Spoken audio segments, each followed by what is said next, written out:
Nobody has ever given us anything we haven't had to fight for. We're not different. You take me apart in chemicals, I am exactly the same as any heterosexual person. But for some reason, the universe has chosen to have me be who I am. I think if I fought the universe, I would be out of place in this universe. I have to be who I am. And I have been.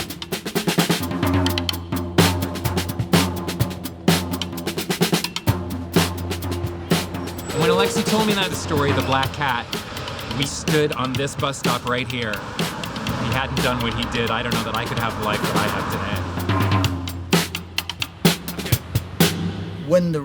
When the New Year's Eve raid happened, two people kissed.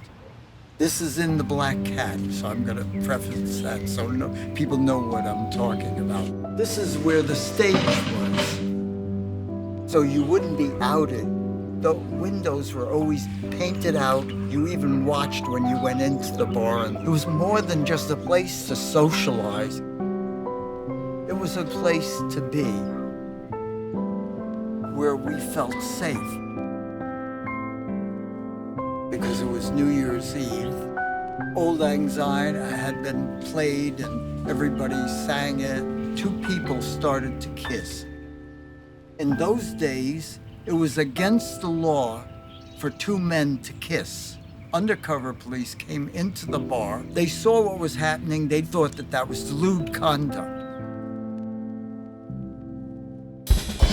They were the first to be grabbed. The bartender, he was like 101 pounds, 230-pound police grabbed him, beat him, ruptured his spleen. Two people walked into the bar.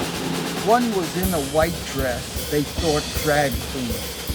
They grabbed her, they beat her, they broke her collarbone. And after beating her, she was laid out bleeding on the sidewalk to be arrested. People ended up in the hospital. Police brutality. That's what we were facing. But what it did is I was inspired because I've lived through it. Now, my father was killed in the Ukraine. I don't know why, but I know I grew up without a father. But my mother was very important to me. I know where I came from. Unless you know where you came from, you don't know who you are. I'm getting emotional again, I'm sorry. Two people made me who I am today, my mother and Mother Bryant. He was 86 years old when I was 14. There was about 6 or 8 of us who were young gay men and a couple of gay women. Now, to this day, I don't know his real name, but we called him Mother Bryant. He would sit with us and tell us what it was like to be a young gay man in 1890. In those days, and even when I was younger, they just didn't want us around. We were considered psychiatrically unbalanced. We could be put into a mental institution, go through shock treatment, and be chemically castrated for being gay. He stopped for a minute and he said, when you're my age and ready to leave this earth, if you haven't left your community and the world as a whole in a better place than you found it, you haven't lived. Your life was wasted. I looked at him and I went, oh. I can remember the first time I had a partner and we were going to be living together, and the landlord said, so what's the relationship between the two of you? And I said, he's my partner and my lover. I looked at my partner and his mouth was hanging open, and the landlord looked at me and he says, okay, here's the keys. And I stood there And I closed my eyes and I looked up and I said, "Thank you, Mother Brian. I will never lie about being gay again." So I had to tell that story. Now I'll go back to California. When the New Year's Eve raid happened, we were sick and tired of being sick and tired of being treated that way.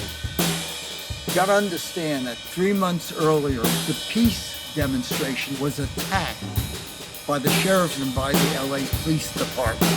We were afraid of what we were doing, so we knew we had to do something. On February 11, 1967, 500 to 600 gay men and women and those who support us demonstrating against police brutality and our rights, all rights. They were here. We were in the parking lot. We were walking up and down the block here. They were serious about what was going on.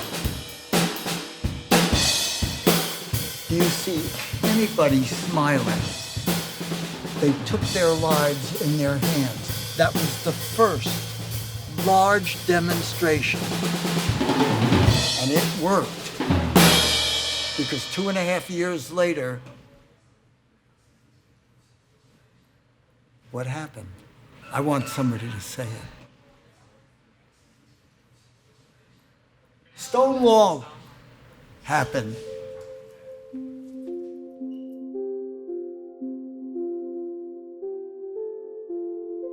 You have Bunker Hill, you have Gettysburg, you have Selma, Alabama. We have to have a place. What the fuck, you know?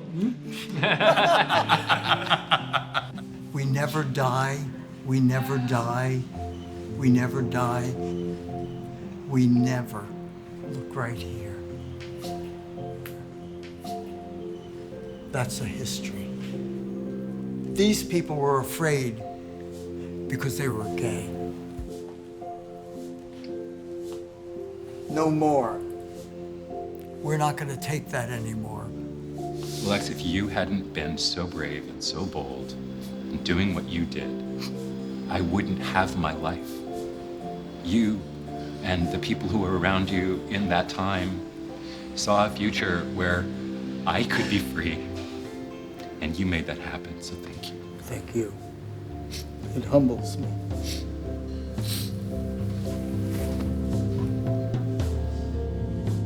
Isn't the world amazing when you give it a chance?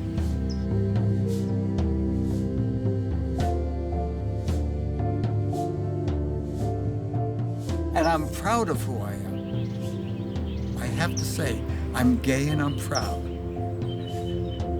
And I'm proud of other people who are not gay. People who make a difference to me.